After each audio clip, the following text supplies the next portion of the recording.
Menteri Luar Negeri Retno Marsudi memerintahkan Duta Besar Republik Indonesia untuk Turki sementara berkantor di Adana, salah satu kota yang terdampak gempa Turki. Ya, pemirsa, hal ini dilakukan agar pemerintah Indonesia lebih mudah berkoordinasi dengan pemerintah Turki terkait kedatangan bantuan untuk korban gempa Turki. Saya diminta oleh Menteri Luar Negeri untuk berkantor di Adana, salah satu poin untuk bantuan kemanusiaan di daerah bencana. Dan hari ini saya bersama Atasnya Pertahanan dan tim sudah berada di airport Adana untuk melakukan koordinasi. Ada dua tugas selama di Adana. Pertama, menyiapkan pendaratan misi kemanusiaan dari pemerintah Indonesia yang besok akan mendarat dua pesawat militer, satu Boeing 737 dan Hercules, untuk membawa tim medium urban SAR, dan juga akan membawa tim dari Basarnas, kemudian membawa bantuan kemanusiaan dari Menteri Pertahanan dan dari pemerintah Indonesia. Lalu menyiapkan juga pendaratan pada tanggal 14 hari Selasa. Juga nanti akan datang satu pesawat Airbus 330-300 yang akan membawa field hospital genset yang daftarnya sudah disiapkan oleh pemerintah Turki, dan sedapat mungkin pemerintah Indonesia memenuhi permintaan kebutuhan pemerintah Turki. Dan pemirsa, untuk mengetahui bagaimana kondisi WNI korban gempa Turki, sudah bergabung bersama kami Aska Ramadhani yang berada di kota Sivas, Turki. Selamat siang waktu Indonesia, Mbak Aska. Selamat siang. Baik, Mbak Aska, Anda berada di kota Sivas ya. Ini apakah juga terdampak gempa Turki atau seberapa jauh dari pusat gempa?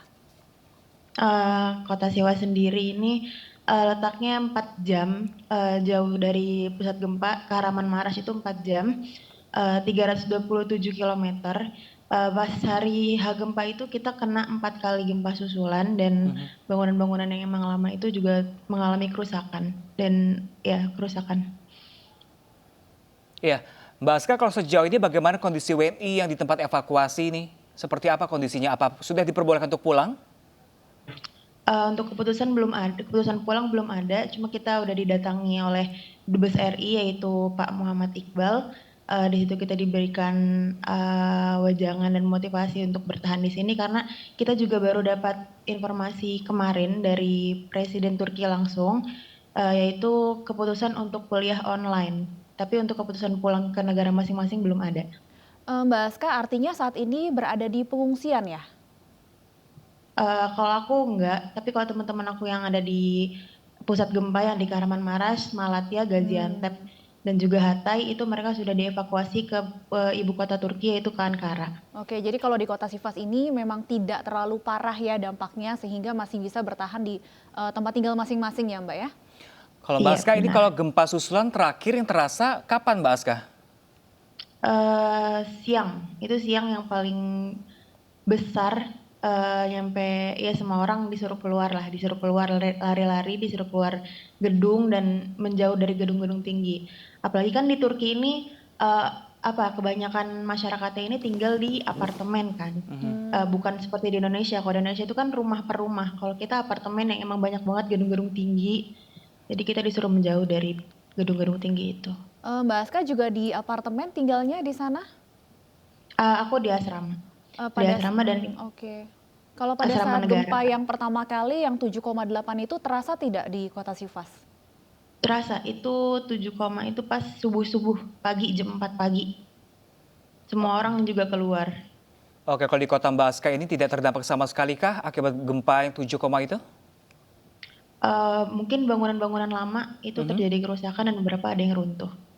Untuk saat ini tapi pertokoan dan sebagainya masih bisa buka ya di kota Sivas? Masih, Kak.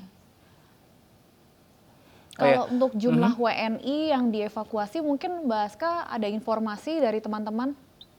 Ada, jumlah WNI yang sekarang dievakuasi ke ibu kota Turki itu ada 123.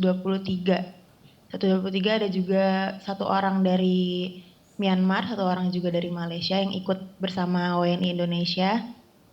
Semuanya sudah dievakuasi ke Ankara. Juga kemarin Indonesia juga telah mengirimkan bantuan logistik sebanyak 4 ton dan juga 47 personel untuk melakukan evakuasi lagi di sini. Iya, Mbak Aska, ini kan cukup banyak sekali, 123 orang dievakuasi. Ini untuk bantuannya sendiri seperti apa di sana, Mbak Aska? Apakah tersalurkan dengan baik di sana? Tersalurkan dengan baik dan juga kan kita ada Perhimpunan Pelajar Indonesia PPI dari berbagai kota di Turki itu juga memberikan bantuan seperti baju dingin, selimut, kaos kaki, makanan. Itu lancar sih, Kak. Kalau dari bantuan dari pemerintah Indonesia sendiri, sudah tampakkah di sana, Mbak Aska? Hari ini sampai, Kak. Hari Minggu ini jam 7 mereka sampai di Turki. Mbak Aska, sejauh ini ada informasi lebih lanjut. Kemarin kami dapat info ada 2 WNI yang masih hilang ya. Apakah sudah ada informasi lebih lanjut? Sejauh ini untuk yang 2 orang itu belum ada, Kak. Baru ditemukan 1 orang wanita yang meninggal karena tertimbun reruntuhan bangunan, yaitu wanita yang menikah dengan warga negara Turki. Itu baru 1 orang yang ditemukan meninggal, 2 orang yang lain belum, Kak. Kalau untuk mahasiswa di kota Siva sendiri ada berapa jumlahnya untuk WNI? WNI yang ada di kota Siwas kurang lebih ada 108. Baik, dan semuanya dipastikan dalam kondisi yang baik-baik saja ya Mbak ya? Iya, Kak. Kalau untuk mahasiswa di kota Sivas ini memang dari arahan dari KBRI maupun dari pemerintah setempat tidak perlu dievakuasi ya Mbak? Enggak, cuma pas hari H aja kita dievakuasi ke perpustakaan pusat. Nah, itu karena posisinya yang paling strategis jauh dari gedung-gedung, Kak. Baik, terima kasih banyak Mbak Aska Ramadhani. Kami berharap juga berdoa bersama-sama agar di semua baik-baik saja di Turki.